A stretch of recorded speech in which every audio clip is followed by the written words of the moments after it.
Hi guys! Nag-crave nga ako ngayon sa Chicken Joy. Kaya sabi ko sa asawa ko, umorder na lang kami ng Jollibee. Para hindi na rin ako magluto kasi medyo tamad na naman talaga ako ngayong araw na to guys. Sa totoo lang. Ang gusto ko talaga mahiga lang, kumain. Ganyan lang ang gusto kong gawin sa buhay ko. Feeling princess ba? Sinama nga namin si Ezekiel dito sa Jollibee. Kasi sobrang excited dyan. At saka hindi naman yan magpapaiwan sa bahay. Talagang sasama at sasama yan. Lagi yung kabuntot namin. Lalo na yung papa niya. Lagi siyang sumusunod dun sa papa niya. Pagkakuha nga ng aming order ay umuwi na agad kami. Kasi nga nagki-crave na talaga ako ngayon sa Jollibee. Tinamad kasi ako magluto guys, kaya sabi ko magpa-take out na lang kami ng Chicken Joy. Bale, 1 bucket nga yung in-order namin na 6 pieces. Excited na nga si Ezekiel. Pagkababa ko pa nga lang ng Chicken Joy sa lamesa ay kinutkot niya na agad ng kinutkot yung mga balat ng manok.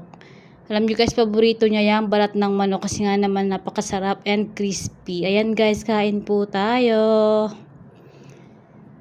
Happy nga yung mga bata kasi nakatikim na naman sila ng Chicken Joy. Hindi talaga nakakasawa sa Jollibee, no? Sobrang sarap kasi ng chicken nila. Pagkatapos namin kumain, naligo lang kami and then lumabas ulit kami. Yes, guys. Kasi gagala kami for today. Para masulit ang bakasyon ng mga bata, gagala kami ng gagala. Bale, pumunta nga lang kami ng Cubao and kumain kami nitong halo-halo na sakto ngayong sobrang mainit ang panahon. Ayan, happy na naman ang buntis kasi nakatikim na naman ng malamig. Sana hindi masyadong lumaki yung baby sa tiyan ko. Sana sakto lang siya.